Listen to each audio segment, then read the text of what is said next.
하루 30분. 이 습관만 줄여도 폐암 위험이 절반. 안녕하세요. 오늘은 정말 많은 분들이 심각성을 알면서도 간과하는 주제, 바로 폐암에 대해 이야기하겠습니다. 특히 오늘 말씀드릴 건 여러분이 일상에서 아주 조금만 바꿔도 폐암 위험을 크게 줄일 수 있는 습관들입니다. 제가 처음 이 이야기를 하게 된 건 진료실에서 만난 58세 김모 씨 때문입니다. 평소 담배는 전혀 피우지 않았는데도 기침이 2개월 넘게 계속되고 체중이 조금씩 줄고 있었습니다. 담배도 안 피우는데 설마 폐암이겠어요? 하셨지만 정밀 검사 결과는 놀랍게도 초기 폐암이었습니다. 김 씨의 주범은 흡연이 아니라 매일 부엌에서 발생하는 조리 연기와 미세먼지였습니다. 사람들은 폐암이라고 하면 담배만 떠올립니다. 물론 흡연이 폐암의 가장 큰 원인임은 틀림없습니다. 세계보건기구 자료에 따르면 폐암의 약 85%는 흡연과 관련이 있습니다. 하지만 나머지 15%는 담배를 전혀 피우지 않은 사람들에게서 발생합니다. 그 원인은 생각보다 다양합니다. 간접 흡연, 미세먼지, 조리 시 발생하는 연기, 성면, 라돈, 그리고 유전적 요인까지요. 2022년에 발표된 국제폐암연구협회 논문에 따르면 조리 연기에 장기간 노출된 사람은 그렇지 않은 사람보다 폐암 위험이 약 2.5배 높아졌습니다. 이 연구에서는 특히 환기가 잘 되지 않는 주방에서 기름을 높은 온도로 가열하는 방식이 가장 위험하다고 지적했습니다. 또 다른 2021년 중국 베이징대 연구에서는 초미세먼지 PM 2.5에 장기적으로 노출되면 폐암 발생률이 뚜렷하게 증가한다고 발표했습니다. 미세먼지 농도가 1세제곱미터당 10마이크로그램만 높아져도 폐암 위험이 약 9% 상승했습니다. 여기에 간접 흡연까지 겹치면 위험은 기하급수적으로 증가하죠. 자, 여기서 중요한 건 이런 위험 요인이 우리 주변에 너무 흔하다는 겁니다. 김 씨의 경우처럼 담배를 전혀 안 피워도 부엌에서, 대기 중에서 혹은 직장에서 충분히 폐암 위험에 노출될 수 있습니다. 그러니 흡연자가 아니더라도 절대 안심하면 안 됩니다. 그렇다면 우리가 지금 당장 할 수 있는 건 무엇일까요? 첫째, 환기입니다. 단순하지만 가장 효과적인 방법입니다. 세계 폐암협회가 2020년에 발표한 연구에 따르면 조리 중에 창문을 열고 환풍기를 켜는 것만으로도 실내 발암물질 농도를 절반 이하로 줄일 수 있습니다. 둘째, 간접 흡연 차단입니다. 미국 암학회는 간접 흡연 노출만으로도 폐암 위험이 약 2030% 높아진다고 발표했습니다. 가족이나 친구가 흡연자라면 반드시 실외에서 피우도록 하고 실내에서는 절대 흡연하지 않게 해야 합니다. 셋째, 미세먼지 노출 최소화입니다. 외출 시 미세먼지 농도가 높은 날에는 KF94 이상의 마스크를 착용하고 귀가 후에는 코와 입을 깨끗이 헹궈주는 것이 좋습니다.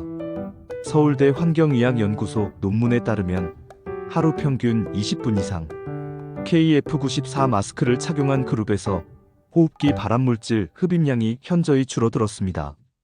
넷째, 정기 건강검진입니다. 폐암은 조기 발견이 가장 중요합니다.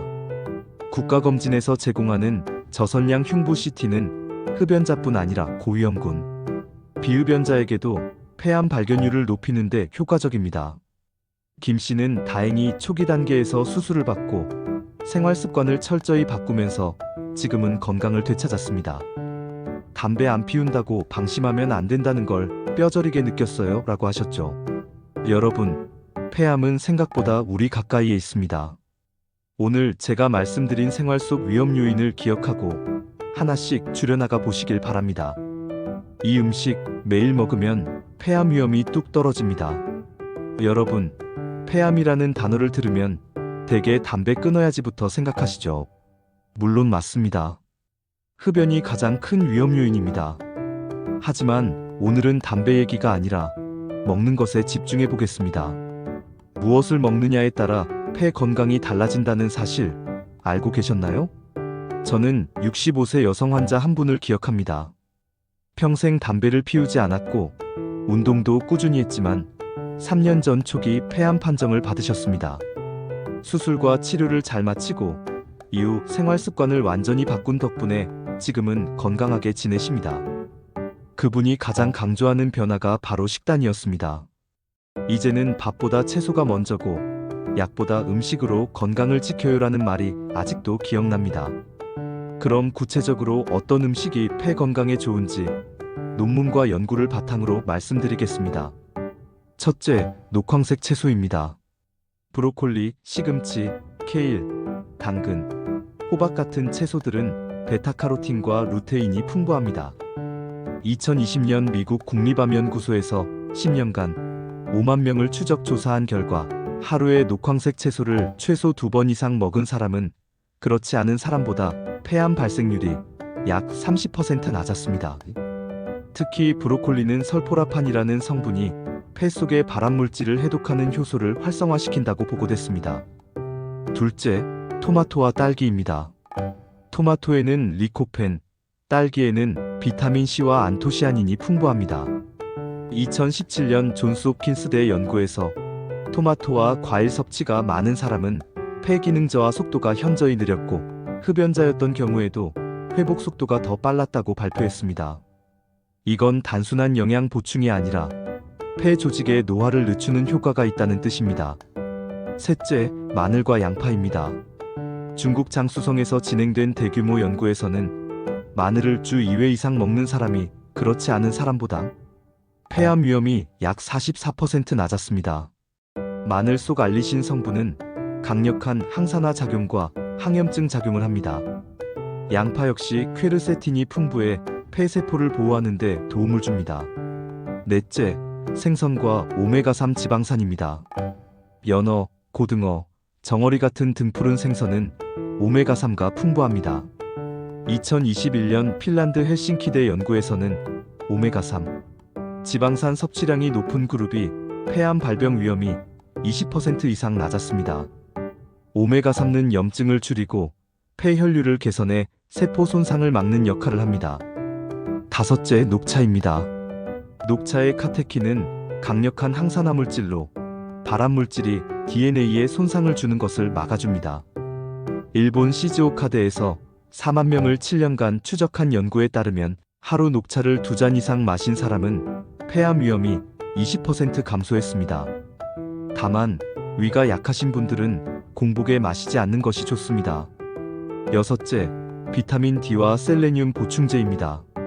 비타민 D는 면역력을 높이고 암세포 성장을 억제하는데 중요한 역할을 합니다. 미국 하버드대 연구에서는 비타민 D 혈중 농도가 높은 사람일수록 폐암 생존율이 높았습니다. 셀레늄 역시 항산화 작용을 하며 핀란드 연구에선 셀레늄 섭취량이 높은 그룹에서 폐암 발생이 46%나 줄었습니다. 일곱째, 도라지와 감초 같은 약재입니다. 도라지는 예로부터 폐를 윤택하게 하고 가래를 줄이는 데 쓰였습니다. 2018년 한국한의학연구원 실험에서 도라지 추출물이 폐 염증 반응을 줄이고 항암 효과를 보였습니다. 감초 역시 폐점막 보호 작용이 있어 폐 건강 유지에 도움이 됩니다. 이 모든 것을 한꺼번에 실천하기 어렵다면 하루 식단에 하나씩 추가하는 것부터 시작하세요. 예를 들어 아침에 브로콜리와 토마토를 곁들인 샐러드를 먹고 점심에 생선구이, 저녁에 마늘과 양파를 넣은 반찬을 곁들이는 식입니다. 중간중간 녹차를 마시고 의사 상담 후 비타민 D 보충제를 섭취하면 더욱 좋습니다. 음식과 영양제는 당장 눈에 띄는 효과를 주진 않습니다. 하지만 6개월, 1년, 5년 후에는 분명 폐 건강이 달라집니다. 폐암 예방은 하루하루의 식습관이 만든다는 걸 꼭 기억하시길 바랍니다. 숨 쉬는 법만 바꿔도 폐가 살아납니다. 여러분, 폐암을 예방하는 데 있어 호흡이 얼마나 중요한지 아시나요? 우리는 하루에 약 2만 번 이상 숨을 쉽니다. 그런데 그 숨 쉬는 습관이 잘못되어 있다면 그만큼 폐는 매일 손상을 입고 있는 셈입니다. 오늘은 폐를 건강하게 유지하기 위한 운동과 생활 습관을 이야기하겠습니다. 제가 기억하는 환자 한 분은 50대 후반 남성이었습니다. 흡연 경력은 30년이었지만 담배를 끊고 난 뒤에도 숨이 차고 기침이 잦았습니다. 검사 결과 폐 기능이 또래보다 30% 이상 떨어져 있었죠. 그분에게 제가 추천한 것은 특별한 약이 아니라 폐 운동이었습니다. 6개월 후 폐활량이 눈에 띄게 좋아졌고 숨이 차는 증상도 절반 이상 줄었습니다. 첫 번째, 유산소 운동입니다. 폐 건강에는 꾸준한 유산소 운동이 필수입니다. 2021년 미국 흉부학회 논문에 따르면 주 5회, 하루 30분 이상 중등도 유산소 운동을 한 그룹은 폐 기능 저하 속도가 평균보다 20% 느렸습니다. 걷기, 자전거 타기, 수영 등이 좋습니다. 특히 빠르게 걷기는 4070대가 무리 없이 할 수 있으면서도 심폐 기능을 강화하는 데 효과적입니다. 중요한 건 매일 일정하게 하는 것입니다. 두 번째, 호흡 근육 강화 운동입니다. 폐는 근육이 아니지만 폐를 둘러싸고 있는 가슴과 횡격막은 근육입니다. 이 근육이 튼튼해야 폐가 더 깊게 팽창하고 더 많은 산소를 들이마실 수 있습니다. 2020년 호주 시드니대 연구에서 하루 15분 횡격막 호흡을 8주간 한 그룹은 폐활량이 평균 12% 증가했습니다. 방법은 간단합니다. 편하게 앉아 배에 손을 얹고 코로 천천히 숨을 들이마시며 배가 부풀어 오르게 합니다. 그 다음 입으로 천천히 숨을 내쉬면서 배를 당깁니다. 이 동작을 하루 10회, 3세트 해보세요. 세 번째, 근력 운동입니다. 폐 건강과 근력은 무슨 관계가 있을까요? 사실 근육량이 많을수록 산소를 효율적으로 쓰게 됩니다. 근육이 적으면 조금만 움직여도 숨이 차고 폐의 부담이 커집니다. 특히 하체 근육은 혈액순환과 폐로의 산소 공급에 중요한 역할을 합니다.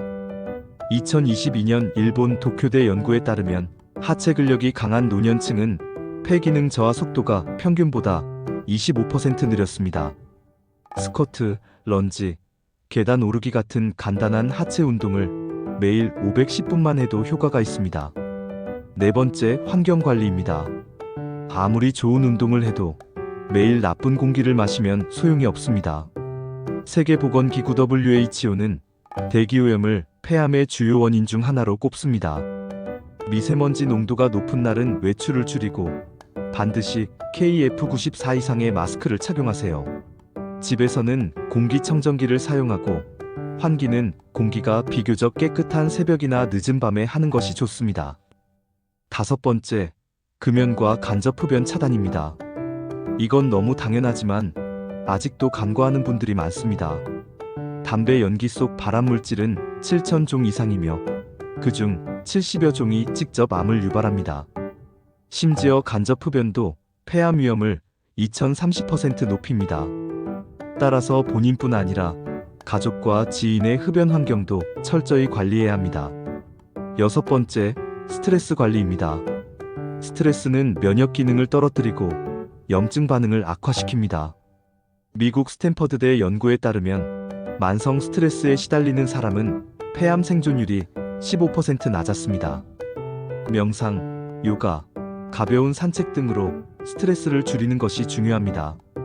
일곱 번째, 수면의 질 개선입니다. 수면이 부족하면 폐세포 회복이 더디고 염증이 증가합니다. 영국 옥스퍼드대 연구에서는 하루 6시간 미만 수면을 하는 사람이 78시간 자는 사람보다 폐 기능 저하 속도가 30% 빠르다고 밝혔습니다. 따라서 규칙적인 수면 패턴과 충분한 숙면이 필요합니다. 마지막으로 정기 건강검진입니다. 특히 흡연 경험이 있거나 가족 중 폐암 환자가 있는 경우 저설량 흉부 CT 검사를 매년 받는 것이 좋습니다. 이는 폐암을 조기에 발견할 가능성을 크게 높입니다. 폐 건강은 하루아침에 좋아지지 않습니다. 하지만 매일의 작은 습관이 쌓여서 1년 후, 5년 후의 폐 상태를 결정합니다. 숨 쉬는 법, 움직이는 법, 생활하는 법을 조금만 바꿔보세요. 그것이 폐암을 예방하는 가장 확실한 길입니다. 이상 시청해주셔서 감사합니다. 오늘 내용이 도움이 되셨다면 구독과 좋아요 부탁드립니다. 건강한 하루 보내세요.